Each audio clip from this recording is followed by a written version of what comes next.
give new powers and responsibilities to that particular department, this act was introduced in 2017. This is Employees Provident Fund. We know that managing and being the custodian of the Employees Provident Fund of the central function of the central bank is an agency function. Central bank performs on behalf of the government, and also according to all the functions that the central bank performs under that agency function should be in line with the provisions in this act. So this is just to give an overview of the major acts that are relevant to central bank functions. Among that, we can now focus on the most important act, Monetary Law Act. Let's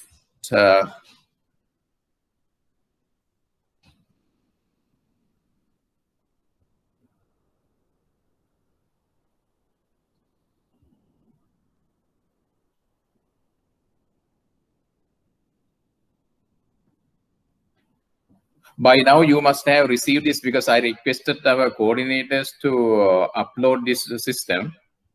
This is also available in the central bank website. What we can do today is just to look at the summary and what are the items under, what are the main items under the content page, and wherever important we will discuss them. And the first part is about establishment and objectives of the central bank. Now, objectives of central bank we discussed in detail in the earlier lectures. Then powers of the central bank and monetary board in relation to section 69A of the Inland Revenue Act 1963. It is related to a central bank dealing with the financial matters. Then capital of the central bank, how much capital should the central bank maintain, and place of business. These are basics. These are basics.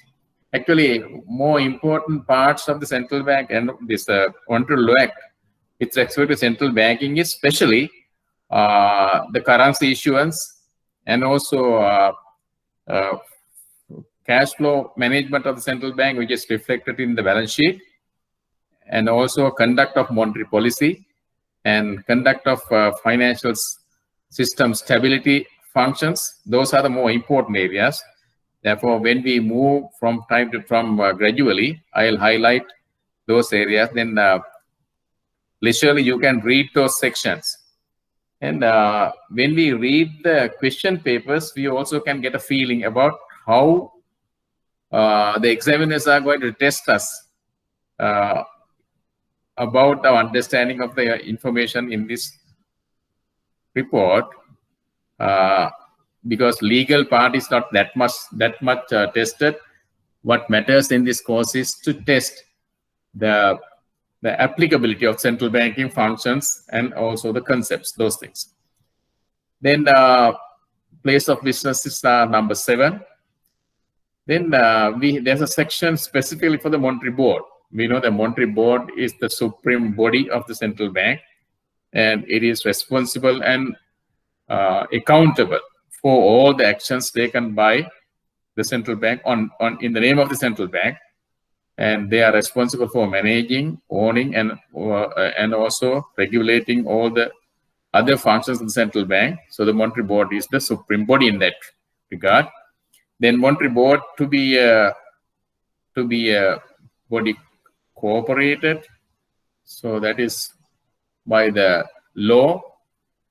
Then disqualifications for appointment as governor or member of the monetary board. It is about the members' appointment, remuneration.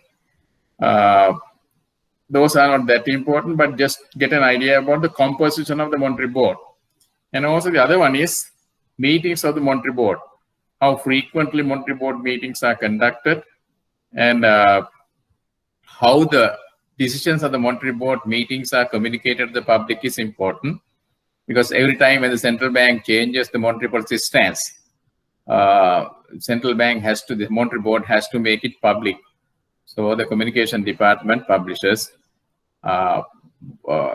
this press releases in this regard. Those things we will discuss further. Then this is about the governor and the deputy governors. Appointment of the governor, term of the governor, and also the responsibilities and the deputy governor and all those things. Now, this is very, very important. Department of the central bank. Already we have discussed what are the more important departments. This now we have economic research department. That is one of the most important departments, and it conducts research. Analytical reports are produced by them to educate the government, this monetary board. So that functions with the economic research department. It is very, very important for this one, authority to obtain information, because the economic research department performs the economic advisor function of the central bank. They are the people, this department, officers of this department are responsible for collecting information from other sources and conducting the research, and also educating the governing board, and also recommending policies from time to time. Then they are given a special authority to obtain information.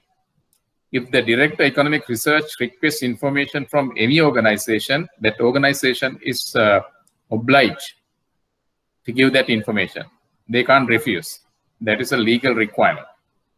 And also, they have to train people from time to time with technical expertise to conduct this economic analysis. Those are the functions of that one. Then now if we look at the order, the most important department is economic research department. The second one is the Department of Bank Supervision.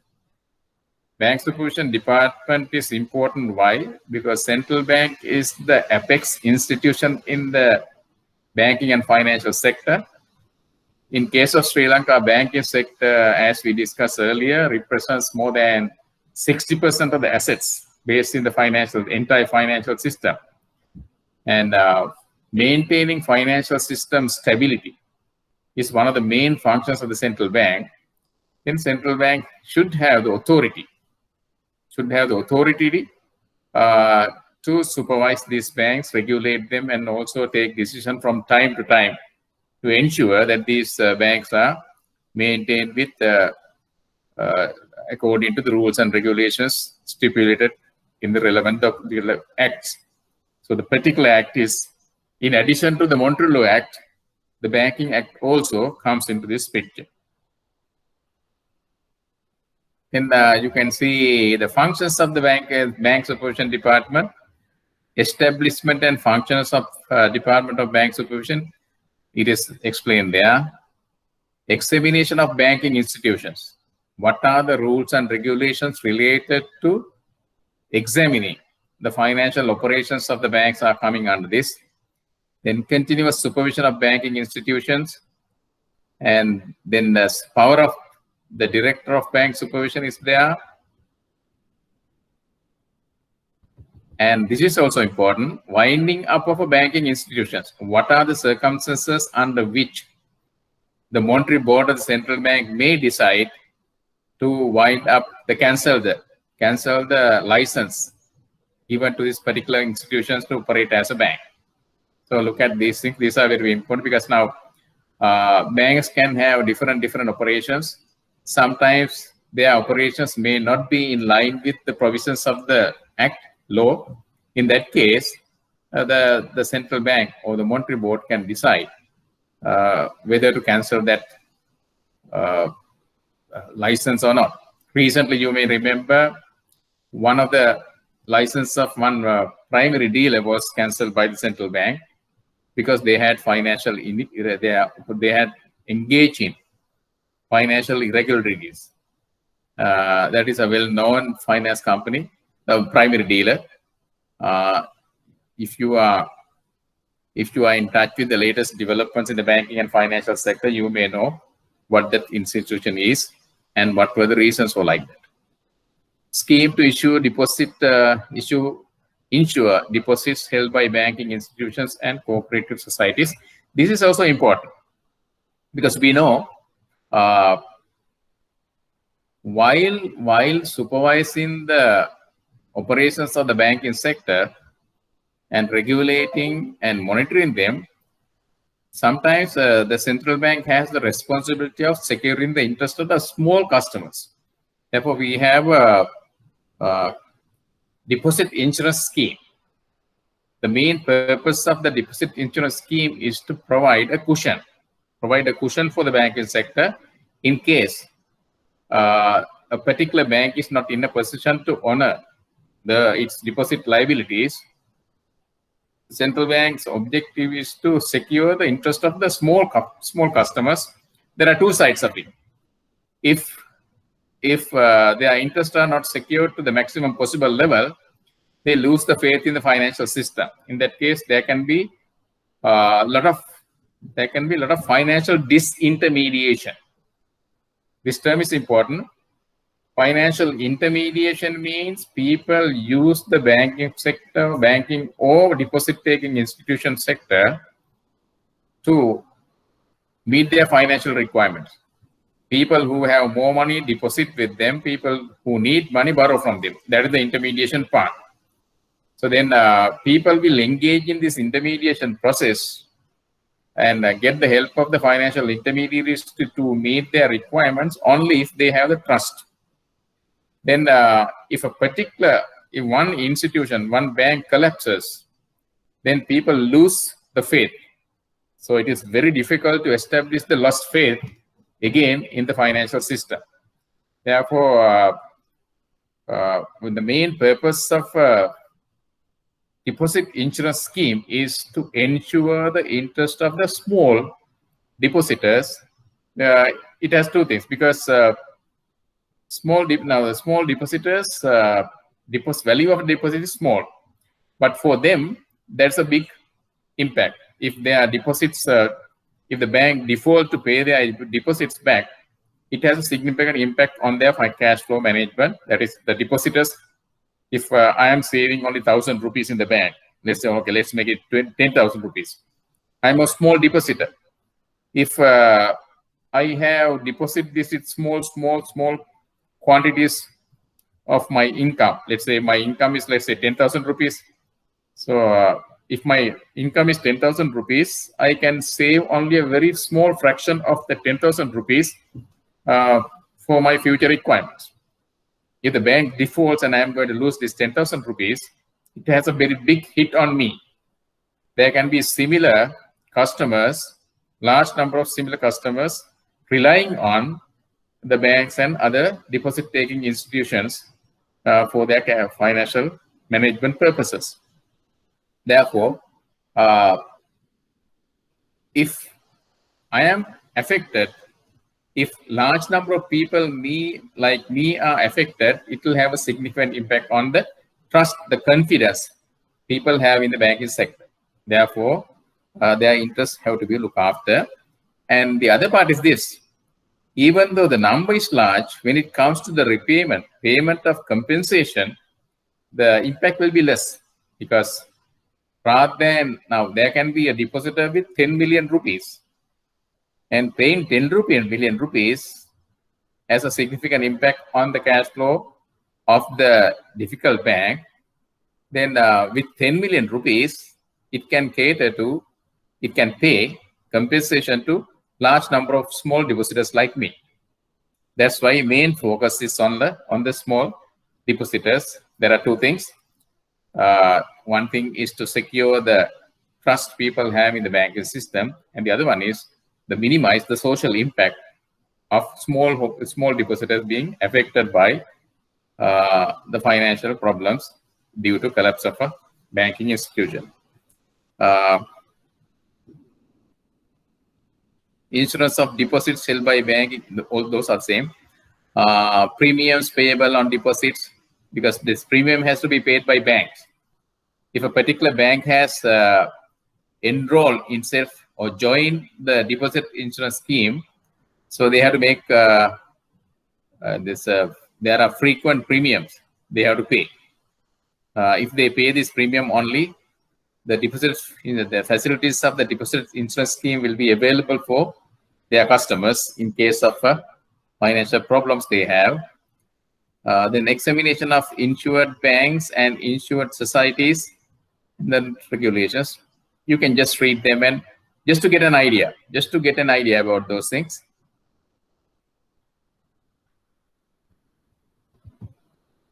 Reports and publication. This is also another area. Other departments, and also when we look at Economic Research Department, and here the Economic Research Department and Bank Supervision Department are specifically mentioned. If you look at item A was Economic Research Department, item B is Department of Bank Supervision. So they are specifically mentioned in the Monetary Law Act by the name. But item number C, if you look at item number C, is other departments. There can be so many other departments, but those are very important. The Economic Research Department and Bank Supervision Department are the most important departments. Other departments from time to time, depending on the observations and the views of the Monetary Board, they can establish certain departments. They also can wind up certain other departments. As we saw earlier, before 2017, Exchange Control Department was there. It has been established according to the views and the expectations of the Monetary Board at that time. But by 2017, it came that many people started believing that exchange controls are not supportive for external sector performance. It is better to, rather than imposing controls, better to have management procedures. Therefore, they changed the foreign exchange management department. That's why all other departments are secondary to the first two departments that we mentioned. Reports and publications. Central Bank issues monthly statements, but now these days, if you look at, Central Bank also issues weekly statements. If you look at newspapers, there are pages that Central Bank contributes with the most important economic and financial data. Annual report is a requirement.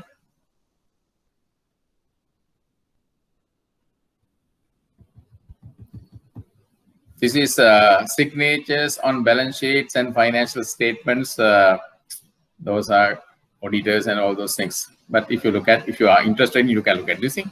But annual report is very, very important. There's a legal requirement for the Monetary Board to submit a report on the performance of the economy up to that year, during the year, and also provide recommendation to the government for macroeconomic management purposes. The financial year is the calendar year. Computation of profits and losses, distribution of profits, these are important. What the central bank does with that. And here, when we come to profits, we know profit is the difference between the revenue and expenditure. Then the question arises, what are the sources of revenue for the central bank? What are the items of expenditure for the central bank? If we go to the central bank balance sheet, remember we said central bank balance sheet has an asset side and liability side. One main important concept, this item in the asset is net domestic assets, that is lent into the government. When the central bank lends to the government, central bank earns interest, because when the government borrows, government has to pay interest on that. Then to the extent that the central bank has lent to the government and also the applicable interest rate, central bank earns revenue. And also when the central bank maintains the foreign reserves of the country, foreign reserves is the central bank is the custodian of the foreign reserves. Central bank invests them in different foreign assets and earn interest on that. That is also revenue. And also if we look at the standing lending facility under the central bank interest rate corridor, we have already discussed those things. That's why I'm not explaining those things, but touching them. We had interest rate corridor, and the corridor was related to two different facilities the central bank provides. One is standing lending facility, and the other one is standing deposit facility. Under the standing lending facility, when a particular commercial bank is short of funds, it can go to the central bank and borrow. Now the borrowing rate as at now is 4%. Earlier, 5%. It was earlier. It was even 8% sometimes. That means central bank can print money for nothing and lend at a rate of, as at now, at a rate of 5%. So that for every rupee central bank lend to commercial banks, they earn interest. Now there are three items now we know. Central bank can lend to the government and earn interest. Central bank can invest foreign reserves it is managing and earn interest on that. Central bank can also lend to commercial banks for their short-term liquidity management purposes. From all those sources, central bank gets revenue. Then the profit and losses are the difference between the revenue and expenditure. What are the expenditure items the central bank has? And one important expenditure item is again coming from the standing lending facility rate. So deposit facility rate. We know for the short-term management purposes, short-term liquidity management purposes, the commercial banks can borrow from the central, so can deposit money with the central bank. As at now, the standing deposit facility rate is only 4%. Then that means for every rupee, commercial banks park with the central bank has to pay interest on that. So that's an expenditure. And there's another one. Now I am touching, earlier I touched the revenue side. Now I am touching the expenditure side. So for short-term deposits, central bank has to pay interest. Of course, central bank has to pay for to employees and the service. Those are negligible. They are not that much important. The important areas for the central bank operations are those. And now imagine of a situation. This we have to think a little bit. Imagine of a situation, the inflation is rising now. So we have a inflationary environment. As at now, we don't have, because now the inflation rate is close to mid-single digit. So these days, inflation is not an issue. But if you look at a situation where the inflationary pressure is building up, the main reason for the inflationary pressure to build up may be the higher liquidity. Maybe the banks are lending, the money is available, and also the government can borrow from the central bank and the banking system and start spending. So the system will have more liquidity. If there is more liquidity, more money will be running after a limited number of goods and services, which results in the prices going up. That is inflation building up. In that case, central bank will have to absorb this liquidity by conducting open market operations. We know open market operation is a situation where the central bank can either sell or buy. In this case, what should happen? Central bank has to buy, because if the banks are holding government treasury bills and bonds with them, if the central bank wants to absorb the liquidity, central bank can sell those and absorb the liquidity. On the other way, if the central bank, then in that case, what happens is money comes in. Money comes into the central bank. Central bank sells, money comes in. When central bank buys, central bank has to pay it back. So depending on whether the central bank sells or buys securities, central bank can either earn interest or pay interest. So if the central bank has to pay interest on the securities it buys, then again, there is a cost to the central bank. Like that, if we take assets and liabilities side of the central bank balance sheet, we can see money can come in, go out, revenue can be generated, expenditure also can be incurred. So if the revenue side is higher than the profit, this expenditure side, central bank earns profits. Sometimes there can be losses as well.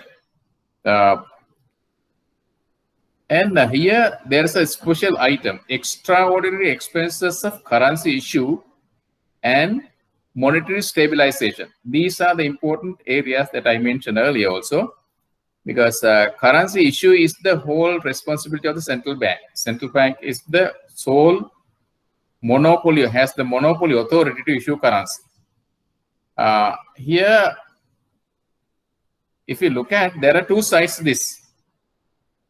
Related to currency issue of the central bank, there is one important term, that is seigniorage income. Seigniorage income. That means the income that the central bank earns by using the monopoly power it has to issue currency notes. For example, let's say central bank issues 5,000 rupee note. Central bank issues 5,000 rupee note. We know this note has a legal value, not an intrinsic value. 5,000 rupee does not have a material value equal to 5,000 rupees in the market. But it says the currency note issued on behalf of the government, even on behalf of the Socialist Republic of Sri Lanka, is valid to pay for any transaction. Make any transaction equal to 5,000 rupees within Sri Lanka. That means central bank can print 5,000 rupees and exchange that with outside parties and get 5,000 rupees worth of goods or services or assets. Again, for example, if the central bank lend 5,000 rupees to the government and get 5,000 rupees worth of government treasury bills or bonds, central bank can earn interest on that. But if it has cost only 100 rupees for the central bank to print this 5,000 rupee note, the cost of producing currency note is only 100 rupees, but it can buy goods, services, or assets worth 5,000 rupees. So the difference is 5,000 rupees minus that 5,000 rupees is the value, 100 rupees is the cost of issuing this currency note. So we have 4,900 rupees excess. That is the money, that is the income central bank can earn by using its monopoly power to issue currency notes. There's an income. And there's another, monetary stabilization. Monetary stabilization is coming with the price stability. Now, from time to time, depending on whether the, as I mentioned earlier, whether the market has excess liquidity or shortage of liquidity, central bank can issue or absorb. Central bank can issue currency to the system by purchasing securities in the market. In that case, a central bank issues, again, the central bank uses its own currency, and there also this seigniorage income is created by that. And when the central bank wants to absorb liquidity, it has to sell. Then the other side of the coin comes. Then revaluation of profits and losses, that is also important, because from time to time, central bank can have assets in foreign currencies.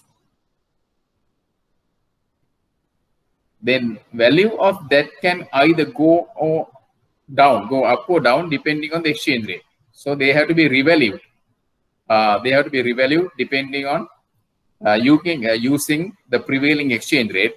Therefore, when they revalue, suppose that $100 bill, central bank is holding $100 bill. If the exchange rate is, for example, let's say 100 rupees, its monetary value is, rupee value is 10,000 rupees. By the end of the year, if the exchange rate goes to, let's say 150, its value becomes 15,000 rupees. Earlier, it was 10,000. Why 10,000? 100 rupees into $100. 100 into 100 is 10,000. But while the central bank is holding that $100 bill, exchange rate can appreciate from, the dollar can appreciate from 100 rupees to 150 rupees. Or the rupee can depreciate from 100 rupees per $1 to 150 rupees per $1 like. So it has depreciated. What has happened? Since the central bank has been holding foreign currency, its monetary value, its rupee value has appreciated. That has to be revalued. The same way, if the rupee appreciates, let's say rupee appreciates to 80 rupees per dollar.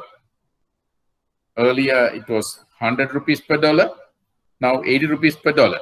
So what has happened? Because of the appreciation of the domestic currency, or in other words, because of the depreciation of the dollar, the rupee value of the holdings of the $100 bill has gone down to 8,000 rupees. That's a loss. There's a loss due to the movement of exchange rate. Similarly, if the domestic currency depreciates,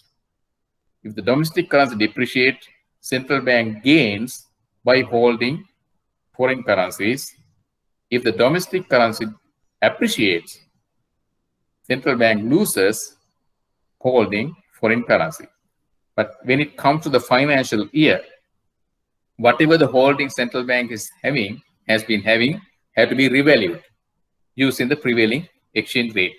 That is this part. In that process, as we clearly saw, central bank can either gain or lose in that process.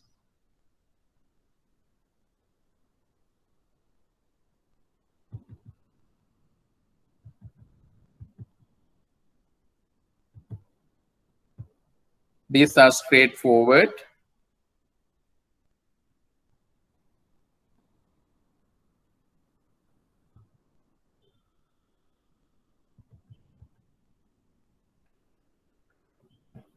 Money supply, expression of, now this is the definition of money.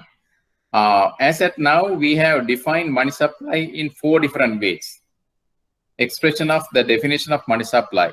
Now we know that already you may have studied this under your under IABF, both under economics subject as well as survey of financial systems. You may have studied.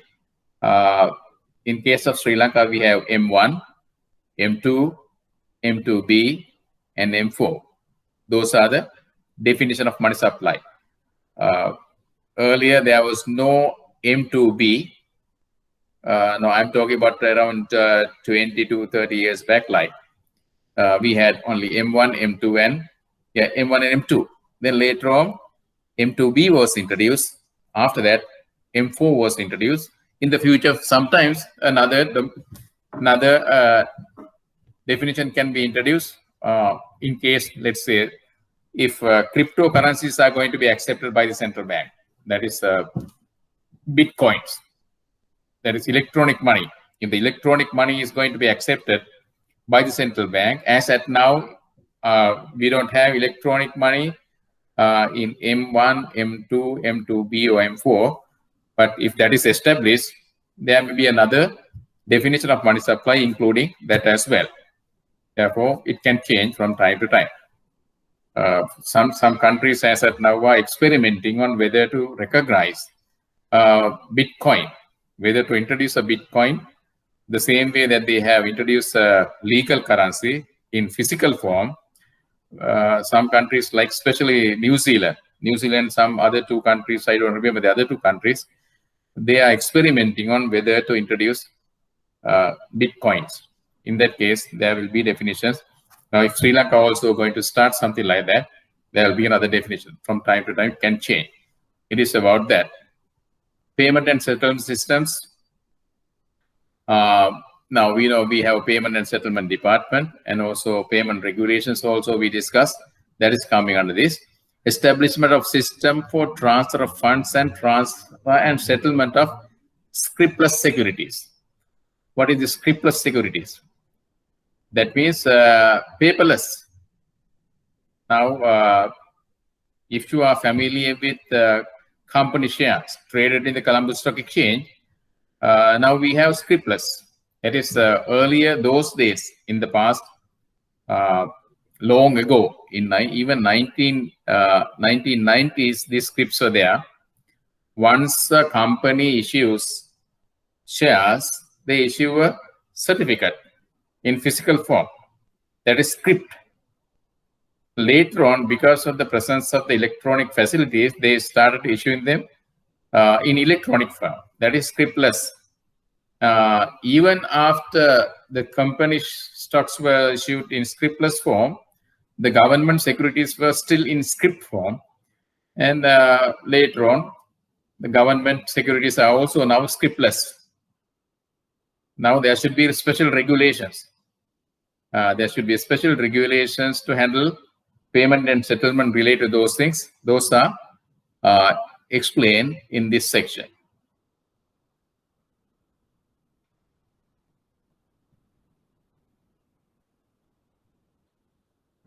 Then up to that, it was about services, departments, and other concepts. Here, this is conduct of monetary policy. Conduct of monetary policy, central bank and national monetary policy, domestic monetary stabilization, international monetary stabilization. This is directly related to maintaining price stability. See, principles governing determination of domestic monetary policy, actions to preserve domestic monetary stability. Domestic monetary stability means maintaining the stability of the domestic value of the legal tender. That is, maintaining the real value or stabilizing the real value of the domestic currency. That is, in case of Sri Lanka, that is rupee.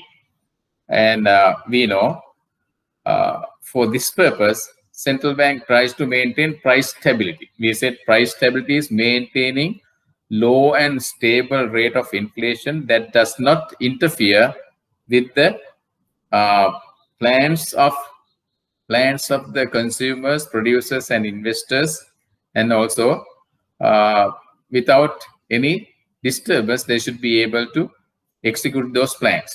For that, central bank has to maintain low and stable inflation rate, which is identified as price stability. This section is about that. International monetary stabilization. This is about exchange rate. Principles of governing determination of international monetary policy. That is, remember we said central bank also has the responsibility of maintaining a stable exchange rate. Now under the exchange rate policy as at now, we know Sri Lanka is following a freely floating exchange rate system. Earlier in our discussions, we said, even though the markets are given the powers to determine the exchange rate according to the demand and supply conditions, if the exchange rate is going to be highly volatile, central bank can always intervene in the domestic foreign exchange market, either by buying side or selling side, and stabilize. So then what kind of a policy central bank maintains is about this. Then central bank also is the custodian of the foreign reserves of the country. These international reserves, all the rules and regulations related to that are given there. Now, I'm telling this because if you are interested in knowing the details, you can go to the Law Act under these sections and read. Composition of international reserves, what items are taken into account and what are not taken into account, those things are there. Actions to preserve international stability of the rupee. See, actions to preserve international stability of the rupee. because if it is highly volatile, as we said, it can either buy or sell in the open market.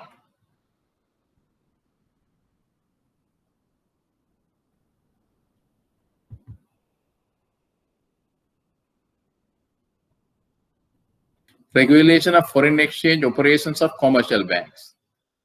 Other one is operations in gold and foreign exchange operations of the central bank, purchase and sales of foreign exchange from or to commercial banks. These are the rules applied there. The purpose was discussed earlier. Exchange rate for central bank transactions, loans to and from foreign institutions,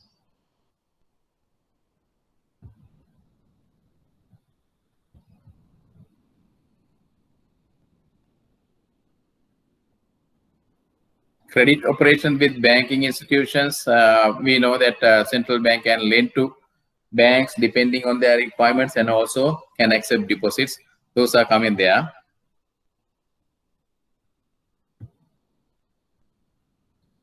Medium and long-term credit operations with credit institutions. You know this, there are special schemes that central bank maintains according to the requirement of the government also.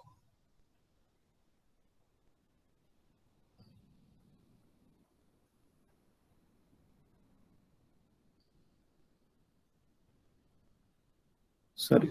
Oh. Excuse me. Yeah. Domestic.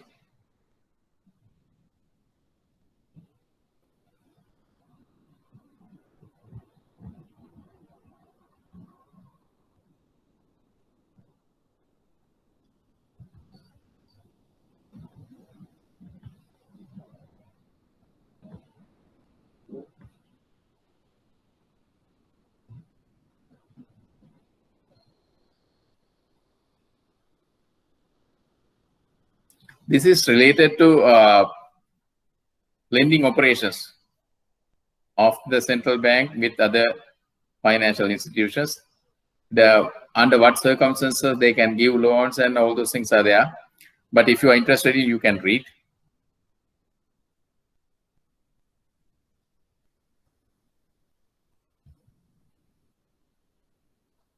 This is credit operations with the government, that is lending to the government. This part is important. Open market operations. We know this is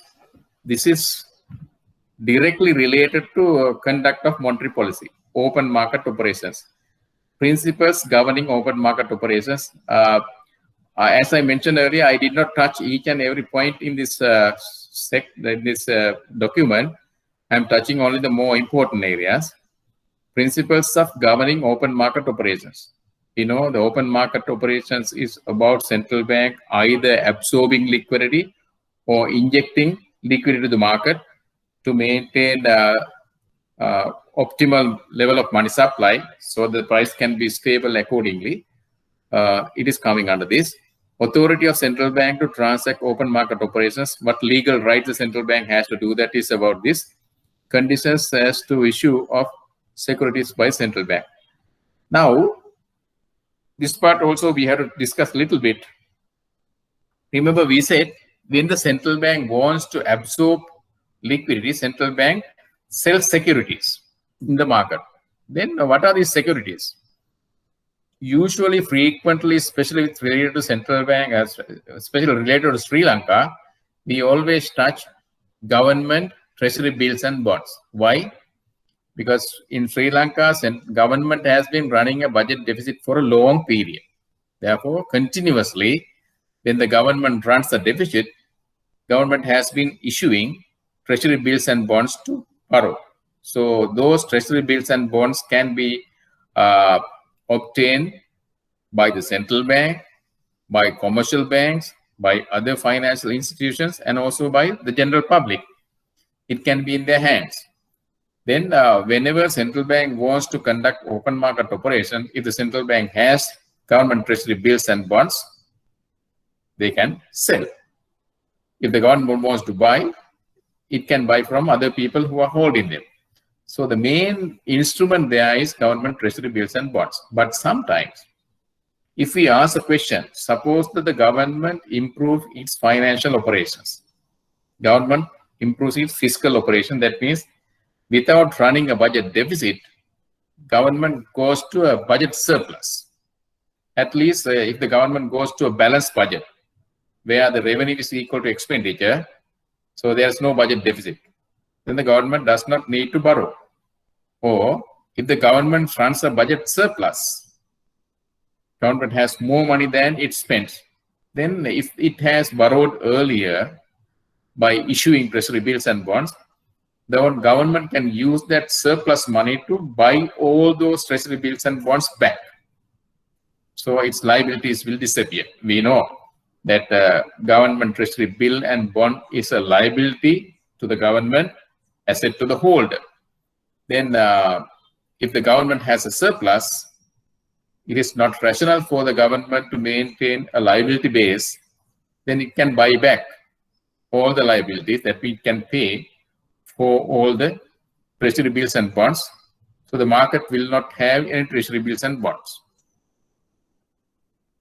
Given that situation, if the central bank wants to conduct open market operations, so far we were talking about central bank is buying and selling government treasury bills and bonds, but they are not there anymore. What can government do? What can the central bank do? In that case, central bank can issue special securities. See, conditions as to issue securities by the central bank. Central bank securities can be issued. Central bank can create a security and use it in place of government treasury bills and bonds if those are not available for central bank operations. That is that.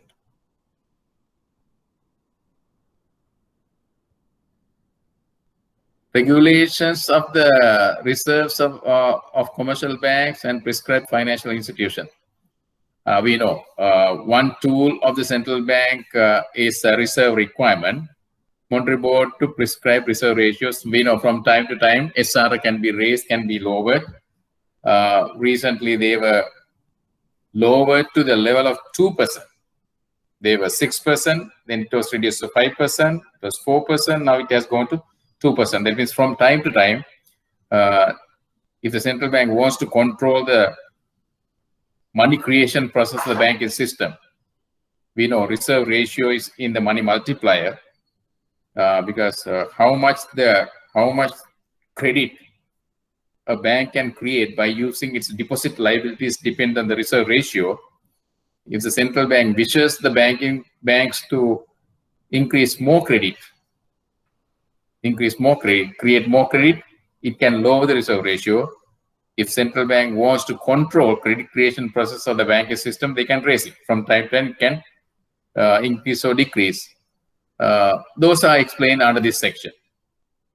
Monetary Board to prescribe the reserve ratios, interest rate on reserves when payable, computation of required reserves, consequences of reserve, all those things. Those are all related to reserve requirement.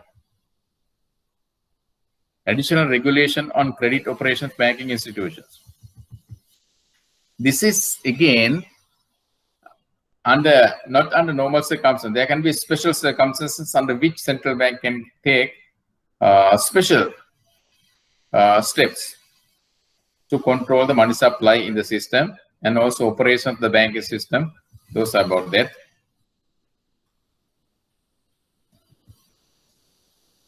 Central bank to purchase shares in certain companies.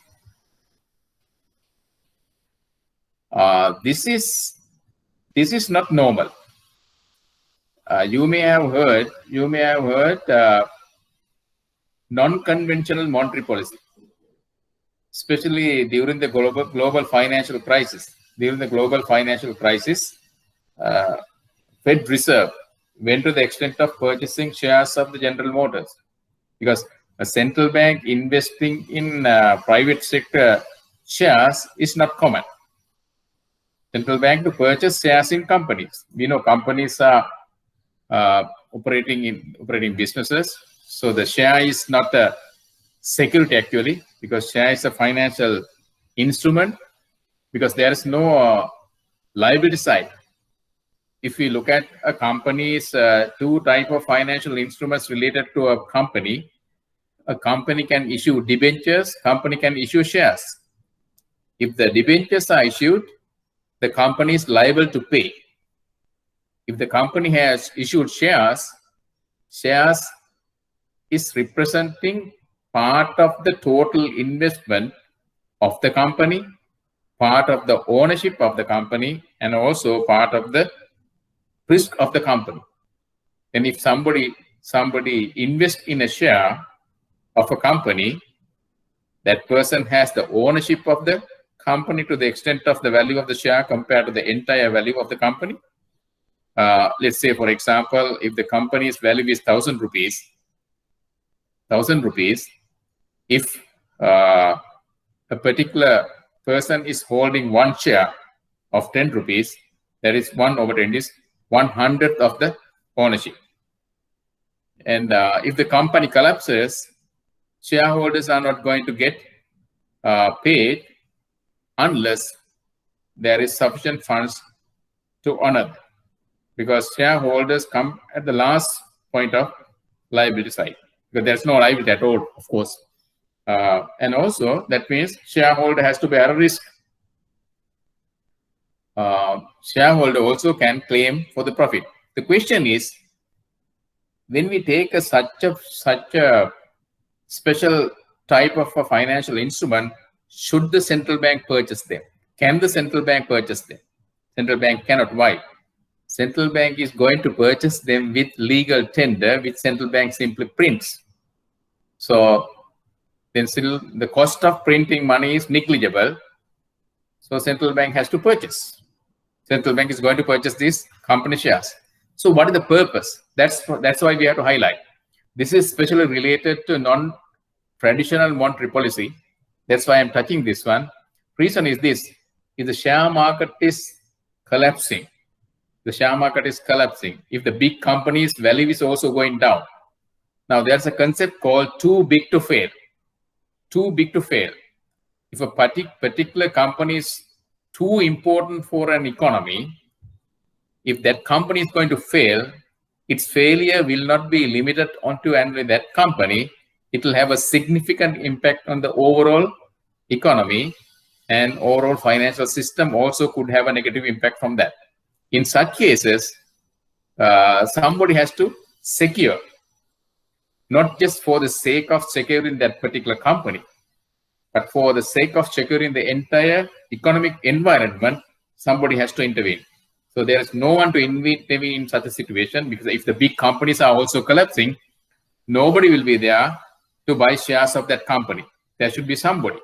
In that case, central bank can use its provisions to invest in those shares, so that when central bank comes to the market and purchase shares, if the share prices were collapsing like this, then at least you can stop the process, and also you can push the prices up.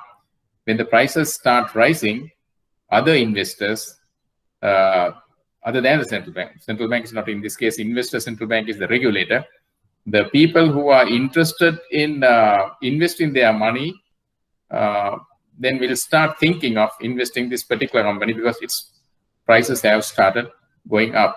So those are special situations to act. For the central bank to act in such situation, these provisions are given. And this happened during not in Sri Lanka.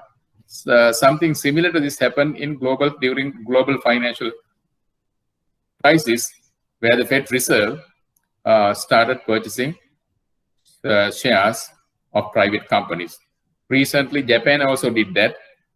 Japan also was purchasing securities in the open market just to help the economy.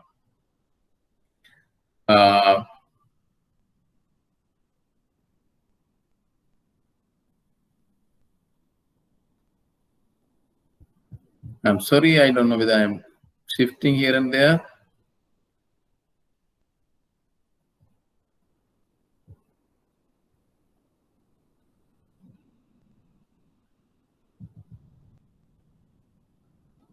Yeah. Okay, this is about the agency function of the central bank to help the government. The central bank is as fiscal agent, banker, and financial advisor to the government. We know central bank is a fiscal agent because now, depending on the requirement of the government, central bank can purchase treasury bills and bonds, lend to the government. And we know every year, according to the Montreal Act, government can borrow 10% of the estimated revenue in a particular fiscal year. So the government, central bank has to lend. And also, central bank can provide banking facilities for the government and also can give advice. We said that before the preparation of the annual report, before the preparation of the government budget, central bank is required to give an analytical report about the performance of the economy and also making recommendation for the government to introduce through the budget. So that is the fiscal advice. That is mainly related to the agency function, loans, guarantees, loan insurance, guarantee of loans. There are so many. And during this, during this COVID-19 pandemic situation, the government wanted to support especially small and medium-term businesses who were affected by the pandemic. Then the government wanted to give credit moratorium. Central bank also intervened in that, and also again to support those small businesses, central bank also, in line with the government regulations, government requirements, introduced special loan schemes, something like that. So then from time to time, depending on the situation, central bank can do it. All the provisions are there for the central bank to do it. This is management of public debt that we have already discussed on the public debt department. Advice on the credit operations, government credit operations.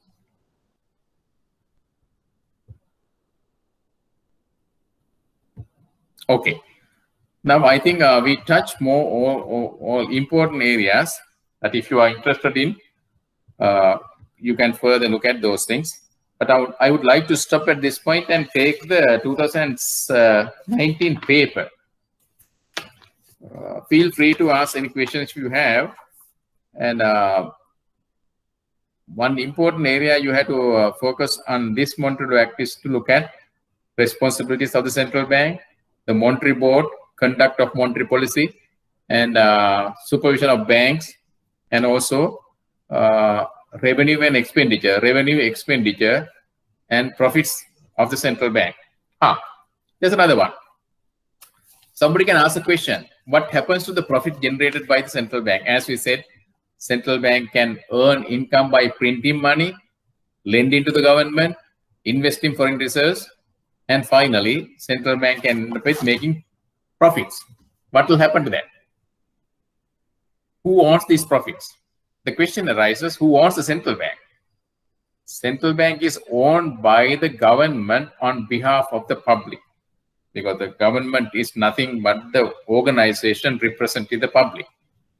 Then central bank is owned by the government. So whatever the surplus generated by the central bank should go to the government funds, that is consolidated fund. Question arises, should the central bank transfer all the profits it generates to the government consolidated fund? The answer is no. Why? Because it depends on the decisions taken by the monetary board from time to time. Central bank has to make adjustments to all the losses it has made during its operations. And also central bank has a capital stock. Then if the government, because as at now only 15% of the assets should be equal to the capital as at now, capital, if the central bank can maintain 15% of its assets, right, in capital, that's sufficient. But from time to time, depending on the perception of the central governing board, they can say, okay, no, we are going to keep 100% of capital equal to assets. Because as at now, only reserves are only for 15% of the assets. We know central bank can create assets by lending to the government. Now, if central bank lend to the government, that is domestic assets. Domestic assets is on the asset side. But where does the money come? Central bank prints money and pay. By printing, it can build assets, right? Then assets are going to be more than the capital central bank is holding. Therefore, the provisions are there for central bank to maintain at least 15% capital, 15% of the asset in the form of capital. But if in a particular year, central bank generates more profits, rather than transferring that money to the government consolidated fund, the monetary board can decide, no, it is not 15%, we are going to maintain 25%, or even 50%, even 100%. Then provisions can be made from the surplus it generates. Then after making all those adjustments, if something is left, again, the board can decide, okay, we are going to transfer this much to the government consolidated fund. So the underline is the central bank is not required to transfer all the surpluses it generated through its operations to the consolidated fund. It can use it for the revaluation purposes, and also it can use part of that to build reserves. If something is left, it can be transferred. That is the answer. Now you should know then major revenue sources of the central bank, major expenditure items of the government, and also what happens to the profits, those things. And recently there was an issue. Central bank was bearing a huge billions of rupees in its stabilization process, because market was highly liquid. When the market was liquid, central bank was absorbing more money to the central bank. Then it has to pay interest. For example, suppose a bank has 100 rupees in excess. If central bank considers that as an excess liquidity situation, which could lead to inflationary pressure in the market, central bank can absorb it. So what happened? Central bank accept that 100 rupees, it can issue a security, whatever, that is, it can absorb that money. Then it has to pay. Suppose that money came through the standing deposit facility counter, then on annual basis, of course, this converted to daily basis, annual rate converted into dates, central bank has to pay interest. If excess liquidity situation continues in the market, central bank has to absorb continuously that money. Money is coming in, for which central bank has to pay interest. So there was a period, not recently, but maybe 5-6 years back, there was a situation, there was a concern, because central bank is bearing a huge cost, incurring a huge cost due to monetary management. Should the central bank be concerned about that? The answer is central bank cannot worry about the cost. Why? Because if this liquidity is not absorbed, what will happen? Liquidity will be there. That liquidity can lead into inflationary pressure. If inflation pressure builds up, what happens? Entire financial system will be disturbed. And this prevailing inflation can lead to inflation expectations. If there is inflation, people will expect more inflation to come. When they take action, it will be more inflationary. If there is inflation, what will happen? Imports are going to be cheaper, exports are going to be expensive. And it will have a hit on the trade balance, because there will be more imports coming in, less exports going out. So the trade account will be affected. And if there is inflation, people invest depending on inflation differentials. Definitely, it is going to have an impact on the exchange rate movements. So inflation can have so many different negative impacts on the economy. Therefore, central bank cannot let it happen. Then the only way is to absorb that liquidity and bear that cost, right? So stabilization cost is not a concern for the central bank, but the cost due to inflation will be a more concern item than that monetary cost. That also you should keep in mind.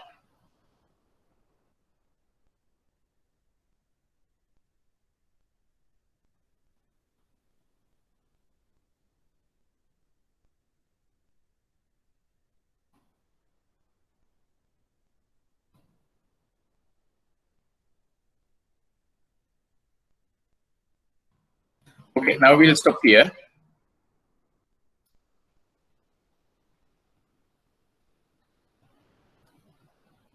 Are there any questions? All clear? Okay, friends, tell me whether you need some explanations before we move to the very last question paper. Gayumi, Sachindra, Narasingha, Gerald, Naguleshwaran, Patum. Any comments? I don't know whether I went too fast. Any comment, please?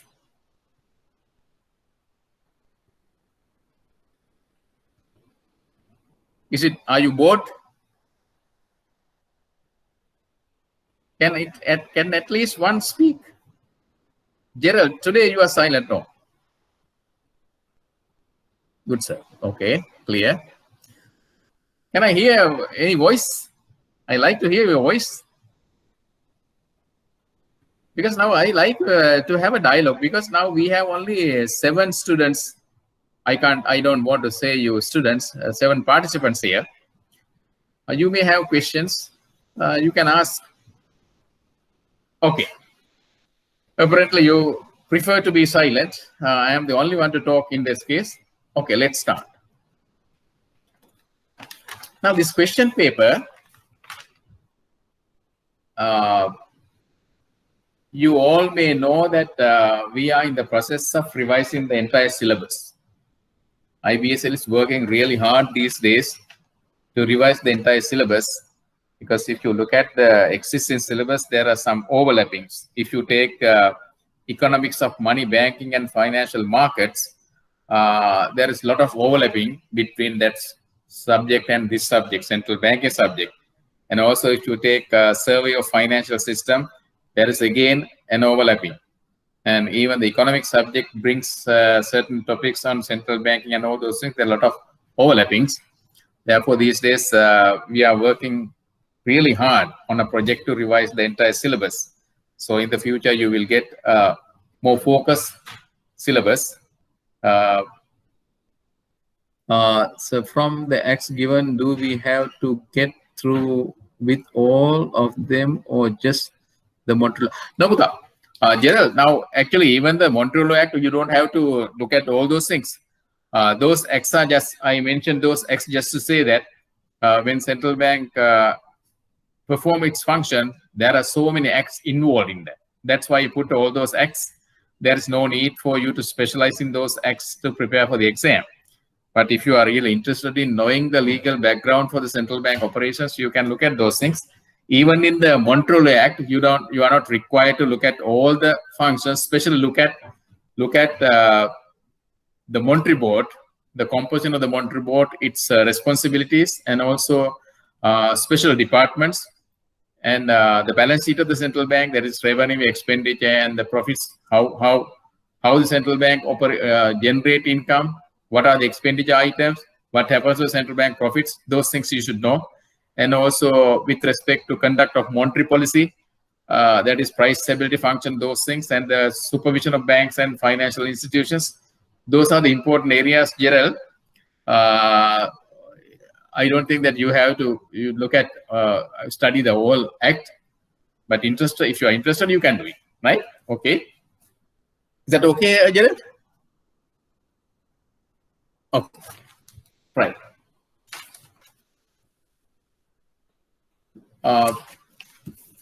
Probably I'll ask the coordinator to put all these question papers on the system, so that next time we can go to the details. Let me touch the nature of the question paper. That is important. Oh, okay. I was explaining what we are doing now. But until such time we have a new syllabus, until such time we have new ways of testing your knowledge, we have to stick to the existing one. So there's no question about that. Therefore, we should be familiar with the nature of the question paper and how the questions are asked. And then how to answer those things, we will discuss. I'm also going to pick up more important questions. Here, if you take question number 1.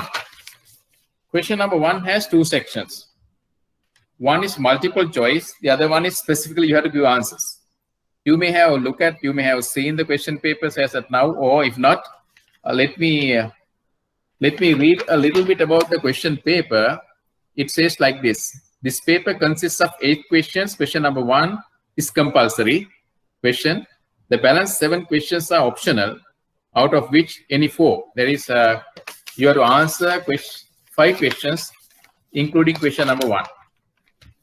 There are 8 questions. Now, question number 1 is compulsory. Other 7 are optional, but you can select 3 from that.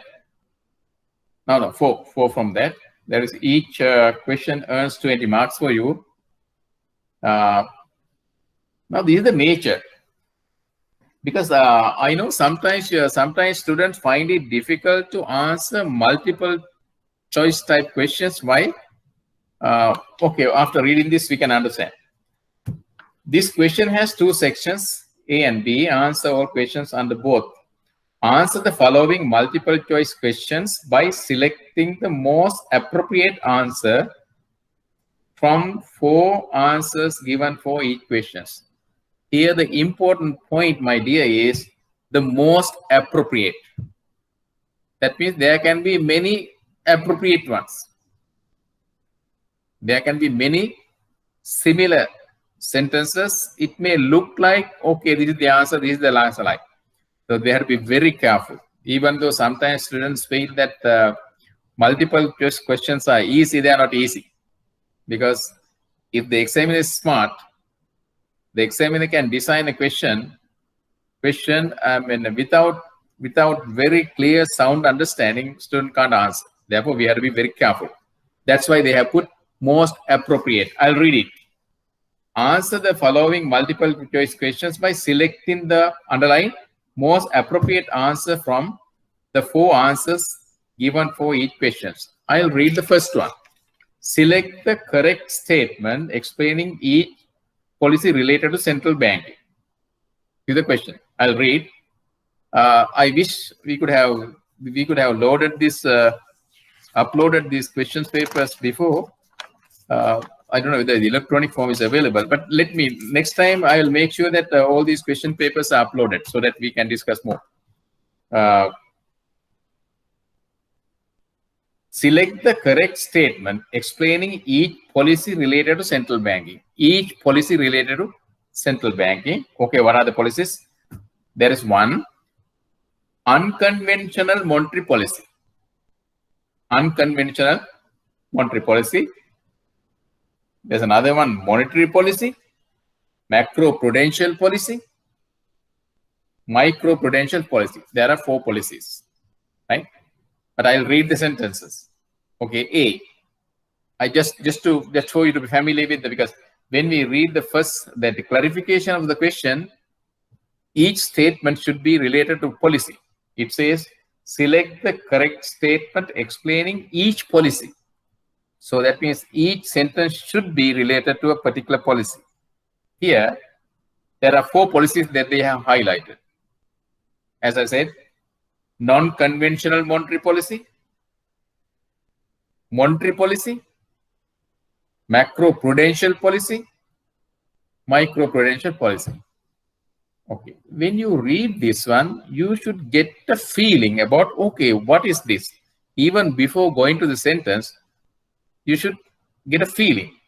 So when you say non-conventional monetary policy, there is the monetary policy conducted under special circumstances. That is non-conventional means for a long period they have been following a particular policy. That is the conventional monetary policy. When it comes to conventional monetary policy, we know central bank can conduct open market operations, change the policy interest rate, and also change the reserve ratio.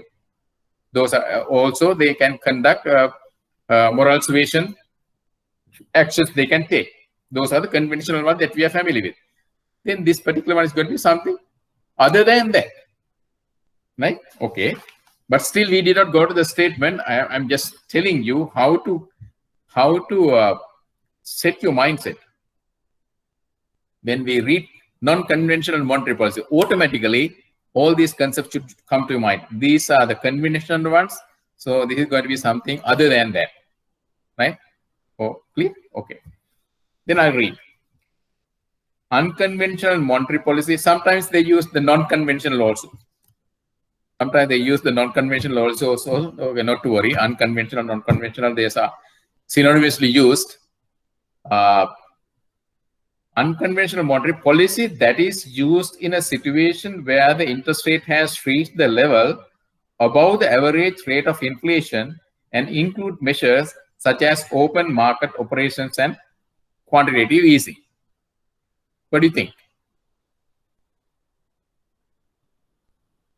Because now it says this.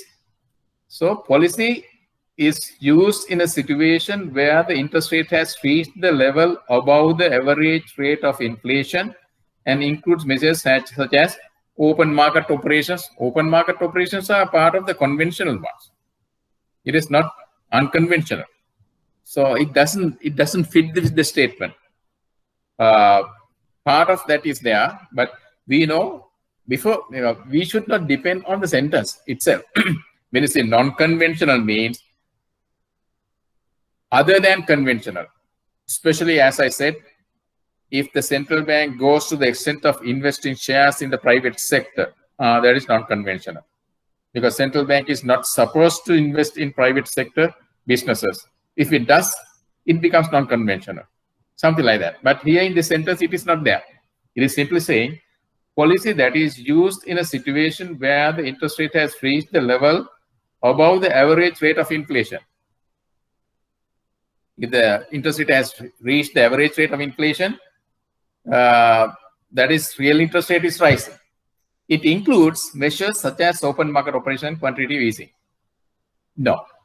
The answer is no. This is not the answer, right? Monetary policy. Let's look at what they are saying about the monetary policy. We know monetary policy now. By this time, since by now we have studied those things, then you should feel, okay, monetary policy is a process. Monetary policy is a process that we studied. Monetary policy is a process where the central bank take actions for two things: to control quantity of money or its price, the interest rate, right? To maintain an optimal level of money supply. That is the monetary policy. Then once we have that in our mind, then we can check whether the sentence is in line with that or something else. Then we can either accept or reject. Okay. Process by which central bank manages the supply and cost of money. Okay, good enough. The process by which the central bank manages the supply and cost of money while controlling exchange rate. That while carrying something missing. So central bank, when it comes to monetary policy, central bank does not look at the exchange rate. Of course, it has an indirect effect, but it does not take directly like that. So up to this point, we are comfortable. See, again, I'll read. Monetary policy, process by which the central bank manages, processes there, money supply, yes, money supply, cost of money, interest rate, yes, we accept. But this sentence does not stop there. If the sentence was stopped there, we accept the sentence. But now we have another tail cal, here. While controlling exchange rates mainly with the view to achieve the macroeconomic objective of price stability and export promotion. Export promotion is not a responsibility of the central bank. Export promotion is the result of the proper policies taken by the government. So it has nothing to do with the monetary policy. Now you can see, if we look at only the first part and accept the answer, we are making a big mistake. Then we have to read the sentence completely. I'll read again. I don't mind spending some time for these clarifications because you will benefit from that. Monetary policy by the process by which the central bank manages the supply and cost of money Fair enough. But the other part, while controlling the exchange rate has no place in the monetary policy, and also mainly with a view to achieve macroeconomic objectives. The only macroeconomic objective central bank is trying to achieve under monetary policy is price stability. Broad macroeconomic objectives are not there specifically in the monetary policy, and also it says and export promotion. So the sentence is out. No question. Sentence is out. Then let's go to the other one. Macroprudential policy. Macroprudential policy. Policy that is related to the whole or significant parts of the financial system rather than individual financial institutions that aims to ensure broader financial stability. It looks a little bit comfortable. Again, I'll read. Policy that is related to the whole, where macro means bigger. Macro means bigger picture is there. Whole or significant part of the financial system, either bigger one or significant part than individual financial institutions. That we know that. We are not macro-prudential means you take the entire system into account and look at whether the system as a whole is managed prudently. That is the answer. That is the clarification. Then again, I'll read. Policy that is related to the whole or significant parts of the financial system rather than individual financial institutions that aims to ensure broader financial stability. So the financial stability is there. The entire financial system is there. And also it says it is not looking at individual institutions. That is also there. Then apparently that is the correct answer. But on the safe side, rather than jumping into a conclusion, we can still look at the other one. So it says microprudential. So earlier one was macroprudential. This microprudential supervisory, microprudential policy, supervisory or regulatory policy for managing and controlling micro-scale financial institutions. When you say microprudential, it is not about the scale. Microprudential කියන එකට micro small scale කතාවක් කියන්නේ නෑ. Micro means you look at small component of the entire financial system. When you take the entire financial system, small components are individual institutions.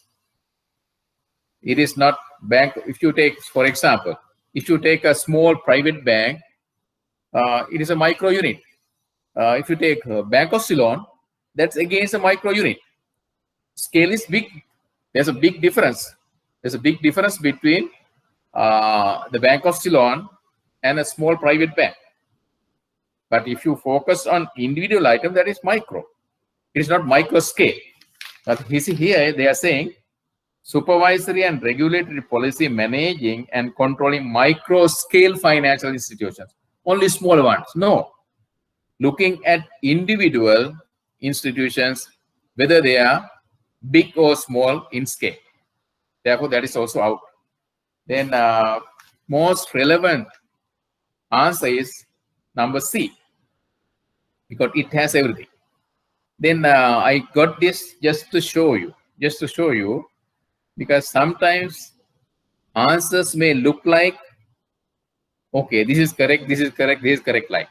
But on the safe side, on the prudential side, we have to read very carefully all the statements and then decide which one is the most suitable one. And as I said, when you read the sentence, when you read the question, before going to their answer, you have to have your own answer. Okay, macroprudential is this, microprudential is this, non-conventional monetary policy is this, general monetary policy is this. When you have that idea, it's a matter of checking whether the given statement is in line with your own answer.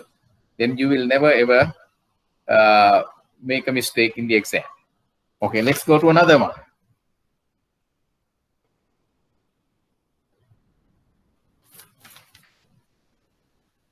I'm not going to go to each and every one. I'm selecting from here and there.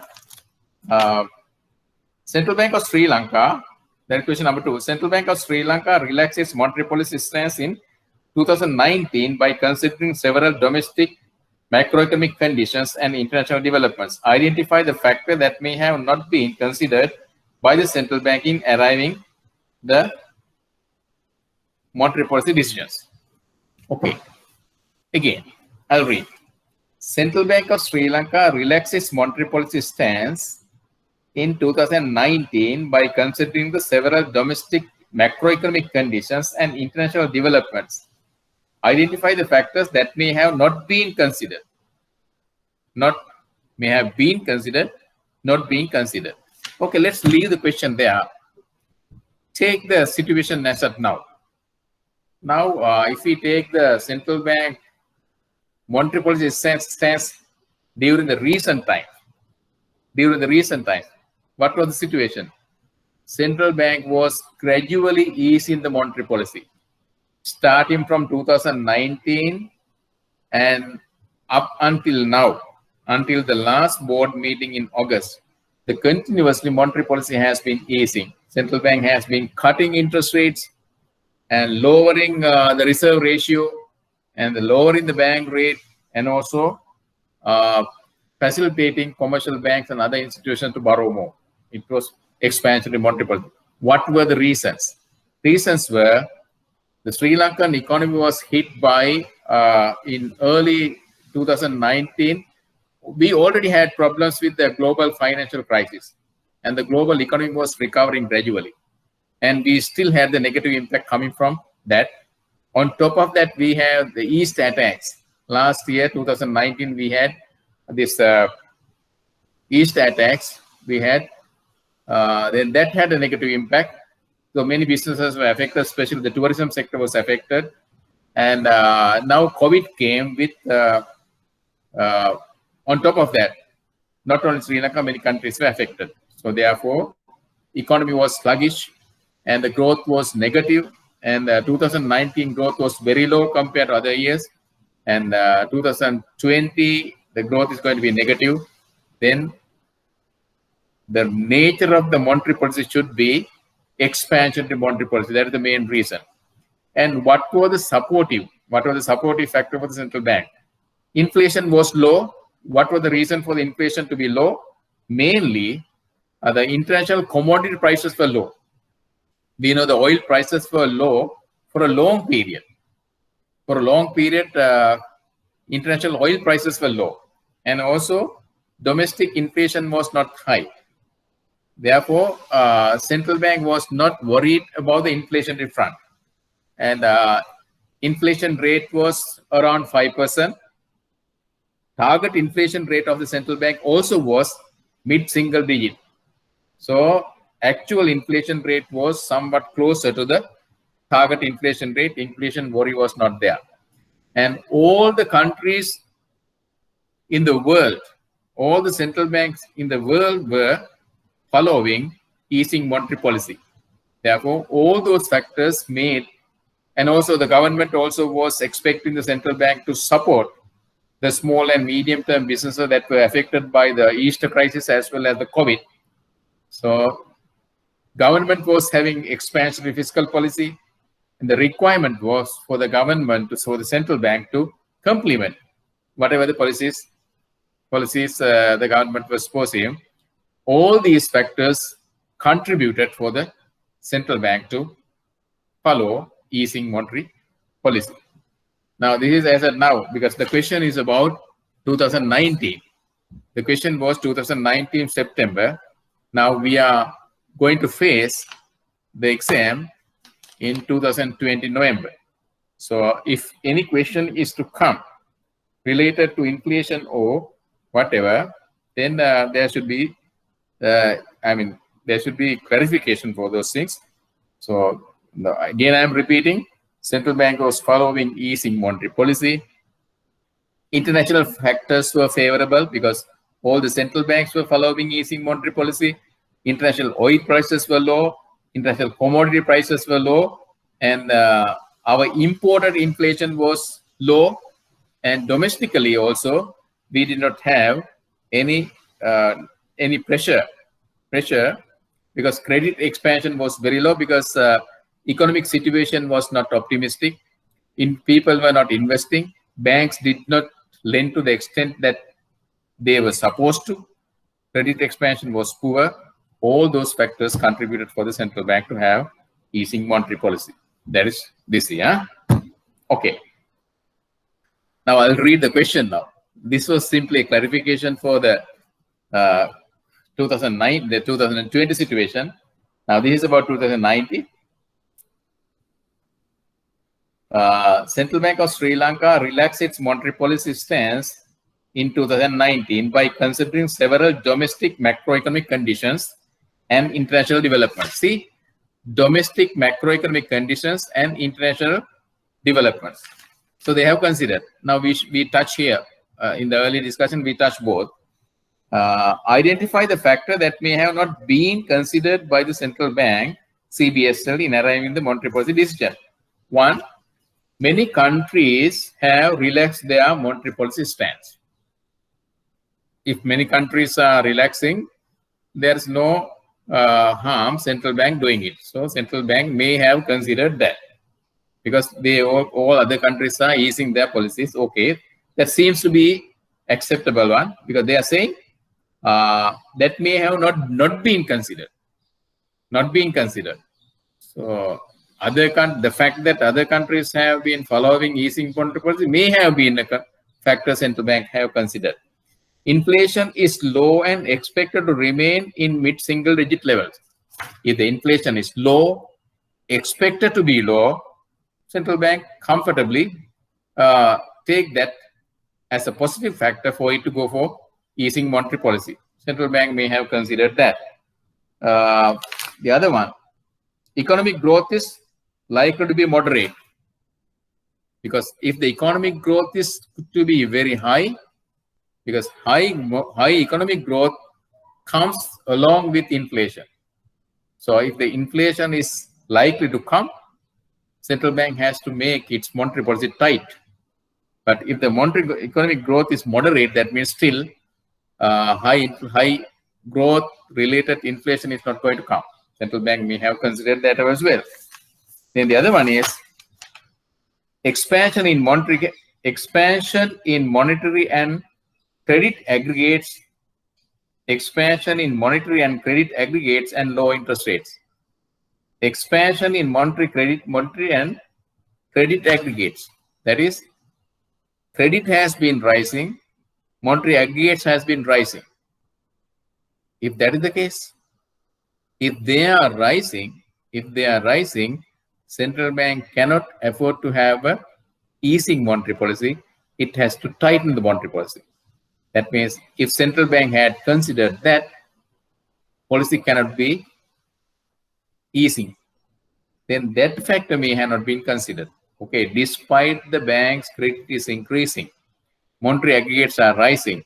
If international factors are favorable for the central bank to maintain easy monetary policy, if the growth is low and expect the central bank to accommodate growth, and if the inflation is low and likely to be low, those factors make the central bank to take decision irrespective of whether credit is increasing or not. Therefore, we can exclude that part.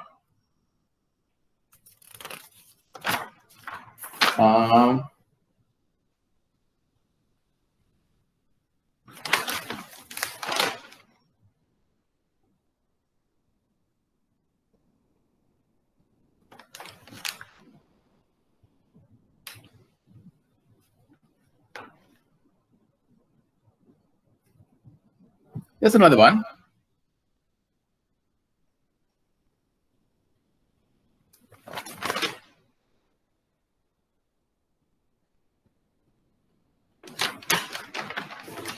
What is the difference? What is the difference between forward-looking monetary policy and forward guidance in monetary policy? Forward-looking and forward guidance. What is the difference between forward-looking monetary policy and forward guidance monetary policy. What is the difference? Forget about the monetary policy. Forward-looking means you are looking what is going to happen in the future. Forward guidance means you are guiding some people to act in the future. Forward looking means, okay, I'm looking forward. I'm looking forward. I am expecting something to happen. But forward guidance means I am doing something that will guide people to do certain things in the future. That is the difference. Okay. Usually, monetary policy is not forward looking. Monetary policy is forward guidance. Why? Okay, now this is going to be a little bit a lengthy discussion, but I'll do after that we can stop. Then we can again restart the process after putting all the question papers on the screen, and then we can discuss in detail. I would like to do it because that will summarize the entire syllabus that we have discussed. Okay, so I have uploaded the 2019 paper, September paper, to the Google Classroom. Okay, Gerald, what we can do is, after this, we will stop. Then, but starting from next week, we can go into detail. Is that okay, Gerald? Okay, yeah, right. Okay, now here, this one, why we say the monetary policy is forward guidance. Now, then when we go to this one, we have to look at what is the type of monetary policy Central Bank of Sri Lanka is following now. Central Bank of Sri Lanka is following now in this flexible inflation targeting monetary policy. Flexible inflation targeting monetary policy. Then let me give a little bit of a clarification. Against that, earlier Central Bank was following monetary targeting monetary policy. Monetary targeting, now flexible inflation targeting. Under the monetary targeting, Central Bank is trying to control monetary aggregates. That is the intermediate target, expecting that to control the inflation. That is the final objective, final target. And the operational objective is reserve money. To control reserve money, Central Bank can conduct open market operations and also reserve ratio, change reserve ratio, policy rates. Those are the operational instruments. And we have the operational level target is the reserve money. Intermediate target is the monetary aggregates. Final target is inflation. That was the one Central Bank was following earlier. Starting from 2016, now even now, Central Bank is trying to implement fully fledged flexible inflation targeting monetary framework. Starting from 2020, they were planning to do it. I don't know whether because of the COVID situation, whether they are able to do it like or not. I don't know that. But under flexible inflation targeting, we are giving a signal because we are announcing at the beginning of the year, Central Bank announces under its roadmap, Central Bank announced to the market. When you say market, to the institutions and the public all, we are expecting to maintain an inflation rate of this month, that is mid-single digit. What is about? We are planning to, we are committed to do it. That means people can expect that to prevail in the future, then act accordingly. The Central Bank says that and also announces very clearly through the communication department. Central Bank announces, okay, this is the expectations of the Central Bank. This is the objective of the Central Bank. Central Bank will do it. And for that, Central Bank project. Central Bank look at the past inflation and also project what is the likely inflation to come. And you may remember earlier in a sentence we read, see, in the earlier sentence also, inflation is low and expected to remain low. Expected means something to happen in the future. Then whether we are going to expect something to rise or not depends on our observations. We look at the past and look at the possibilities in the future. For that, you need projections. You need projections. We project this is going to happen and look at all the other factors and announce this is likely to happen, we are going to do this. Then that is giving a signal to economic agents. Who are the economic agents? Consumers, producers, investors. Then if they are comfortable that inflation is going to be moderate, central bank is committed to maintain low and stable inflation rate, then they don't have to worry about inflationary pressure coming to their this cash flow management. They can focus on other important areas than worrying about inflation. What is that? Forward guidance. So the monetary policy under flexible inflation targeting is forward guidance, not forward looking. Forward looking means projecting what is going to happen. Guidance means taking decisions based on that so that economic agents manage their cash flow operations and decide their policies, implement those things accordingly. That is the guidance part. Are we clear? Okay. Central bank's main function is to guide people, guide economic agents with respect to their planning and execution of their activities to achieve their objectives. Right. Okay.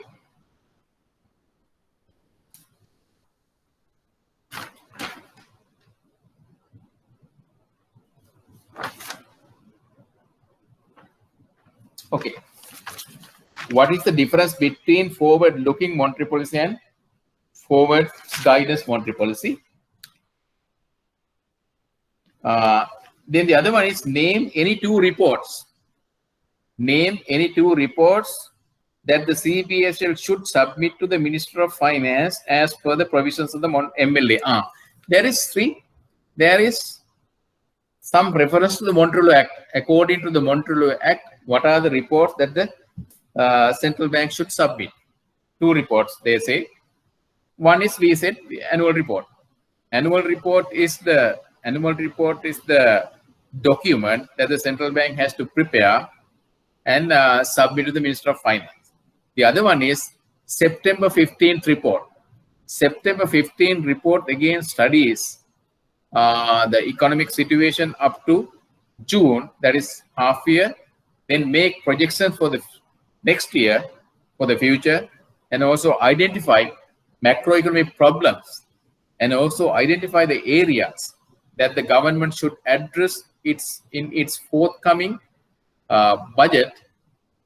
That again has to be submitted to the Minister of Finance. One important document is the central bank annual report.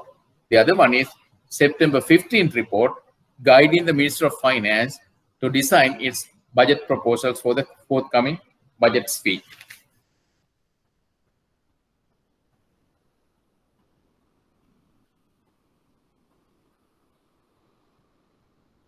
And also there are special situations sometimes if the inflation is extremely high, then central bank has to give clarifications to the the Minister of Finance about why the inflation is high, what were the decisions taken by the central bank to control that, and what are the possible effects to come. Those things it has to mention.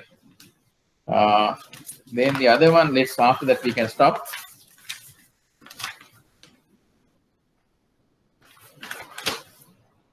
In 2019, the CBSL issued international sovereign bonds amounting to US dollars 4.4 billion on behalf of the government of Sri Lanka. Identify two possible implications of the issuance of ISBs.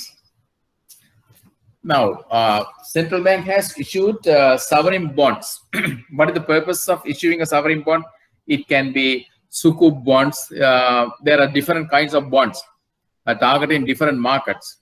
Panda bonds. Now, recently they issued Panda bonds. That is Chinese, targeting Chinese market. And sukuk bonds, Japanese market.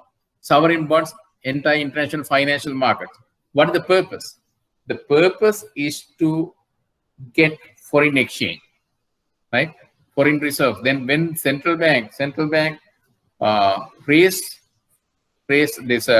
issue these bonds, the investors in those bonds pay in respective foreign currencies. Can be in dollars, can be in yen, can be in yuan, whatever.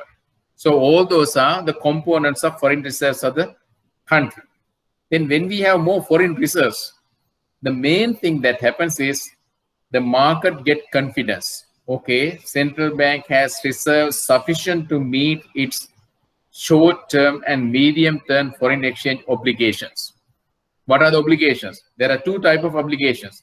There is repayment of loans, principals, and interest. So if we don't pay them in time, they can declare us as bankrupt. So we have to have sufficient funds for that. And also, it also can strengthen the foreign exchange liquidity situation of the country. So if there is contingent situation, if the sufficient stocks are there, then without any problem, it can meet those liabilities. The other one is we know that even under a freely floating exchange rate system, if the exchange rate is highly volatile, central bank can intervene in the market to stabilize the exchange rate. Then if the pressure is there in the foreign exchange market for the currency to depreciate, rupee to depreciate. Rupee to depreciate means there is pressure for the foreign currency demand side. If the demand for the foreign currency is building up, then the dollar is going to appreciate. In other words, rupee is going to depreciate. If it is drastically happening, then the market will carefully look at whether the central bank is likely to intervene or not. Whether central bank intervenes or not depends on the availability of sufficient stock with the central bank. Then if the foreign reserve situation is very poor, market treats it as a weak situation where the central bank will not intervene in the market to control the depreciation. In that case, they will act expecting depreciation to come. That is one situation. But if the central bank has sufficient stocks, they are sure that the central bank will intervene and the depreciation will not take place, then they will not take actions accordingly. Then, depending on the actions which are based on expectations, exchange rate can move. If investors, if the players in the foreign exchange market are comfortably expecting a depreciation to come, it will come. Whether it will come or not depends on whether the central bank is strong enough with sufficient funds to intervene and prevent any depreciation. If the likelihood is there for the central bank to intervene, the players will not expect that to happen and the currency will stabilize. So that is the situation.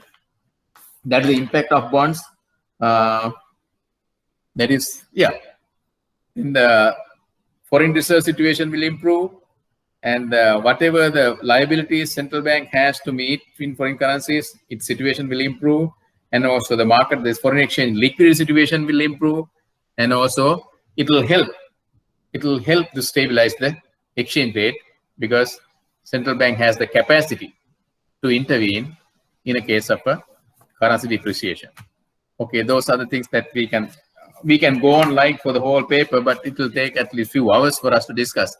Rather than giving just the answer, I would like to explain and clarify why that particular answer is relevant or not.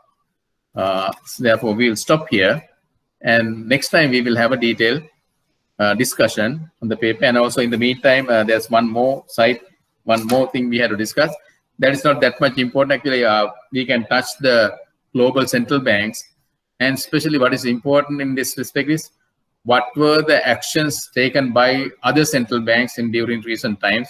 We know because of the COVID-19 situation and also global financial crisis situation still prevailing to some extent, all the countries, all the central banks, especially all the prominent central banks in the world, were following a very easy monetary policy.